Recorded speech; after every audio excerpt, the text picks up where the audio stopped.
Cafeaua e în foc și liftul vine, rutina pătrunde în orașul alert și rupe treptat o parte din mine.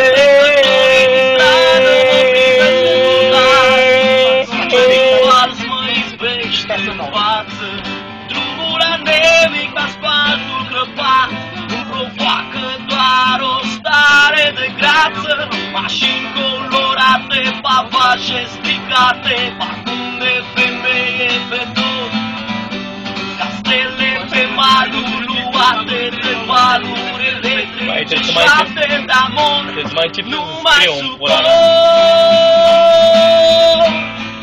Vreau să scap de tot, timpul se oprește și lumea vorbește de sensuri ce nu au culori. Visele aleargă prin norii de iarbă, găsind în urma lor nori trecători,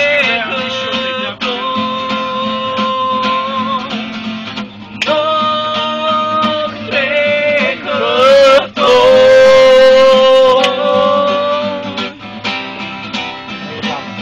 Alex, fă-ți ochelare, la păurea azi.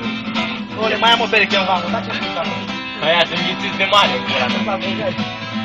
Anul trecut mă întreba, bă, cu ce strâmbălac să mă combin, că mi-am pierdut ochelare. Să nu mă aud Oana. 2 ani. 2 ani, băule. Acum 2 ani.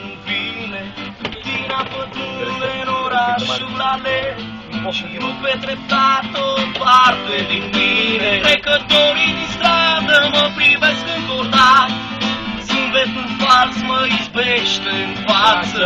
Drumul anemic pe asfaltul crăpat îmi provoacă doar o stare de viață. Mașini colorate, pavaje crăpate, parfum de femeie pe tot, castele pe maluri luate de valuri electrice, șoapte de amor, nu mai suport. Vreau să scap de tot, când timpul se oprește și lumea vorbește de sensuri ce nu au culori.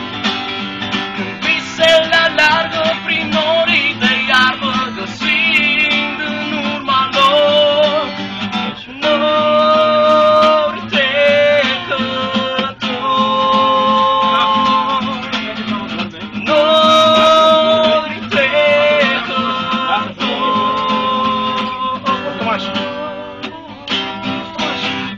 Foarte bun asta, bă. Un aplauz pentru Jenica! 3, 2, 1, și... Yeah! 1, 1, 1,